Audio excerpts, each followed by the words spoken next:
बॉलीवुड भाईजान और बॉलीवुड किंग के दरमियान मुकाबले की बातें नई नहीं। अक्सर दोनों एक दूसरे के आमने सामने आते रहते हैं। हाल ही में सलमान खान ने अपनी नई फिल्म का मुआवजा शाहरुख खान से ₹1 ज्यादा डिमांड करके उनको पीछे छोड़ने की कोशिश की है। यश राज फिल्म्स के करीबी ज़राए के मुताबिक सलमान खान ने टाइगर फिल्म साइन करने से पहले यश राज को कहा था कि जितने पैसे शाहरुख खान को मिल रहे हैं वो उससे ज्यादा मुआवजा लेंगे, चाहे वो ₹1 ही क्यों ना हो। ये किस्सा सन 2012 का है, जब टाइगर फिल्म का आगाज होने जा रहा था और शाहरुख खान तब यश चोपड़ा के साथ उनकी आखिरी फिल्म जब तक है जान बना रहे थे। इस हैरत अंगेज वाक़ये ने यश राज के मालिक आदित्य चोपड़ा को भी हैरान कर दिया, जो अपने वालिद के साथ कंपनी चलाते हैं और खुद भी एक बहुत बड़े हिदायतकार और प्रोड्यूसर हैं।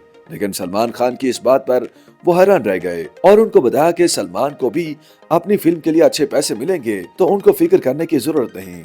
आदित्य चोपड़ा ने उनको बताया कि वो नहीं बता सकते कि कौन सी फिल्म बॉक्स ऑफिस पर ज्यादा कामयाब साबित होगी। कुछ बातचीत के बाद सलमान खान ने आदित्य चोपड़ा की बात मान ली और टाइगर फिल्म सीरीज साइन कर ली, जो आज तक चल रही है। और इस फिल्म ने उनकी मकबूलियत में मजीद इजाफा किया है। जहां बॉलीवुड में एक दूसरे के साथ गहरी दोस्ती है, वहीं बड़े बड़े खान्स का नंबर 1 रहने के लिए भी एक दूसरे से मुकाबला जारी है। और यही वजह है कि इतने बरसों से बॉलीवुड पे खान्स का ही राज चल रहा है। अब मद्दाहों को टाइगर वर्सेस पठान का बेचैनी के साथ इंतजार है और उनके लिए ये बात भी दिलचस्पी से खाली नहीं कि इन बड़े खानों के दरमियान एक दूसरे पर सबकत दे जाने का मुकाबला भी शुरू हो चुका है।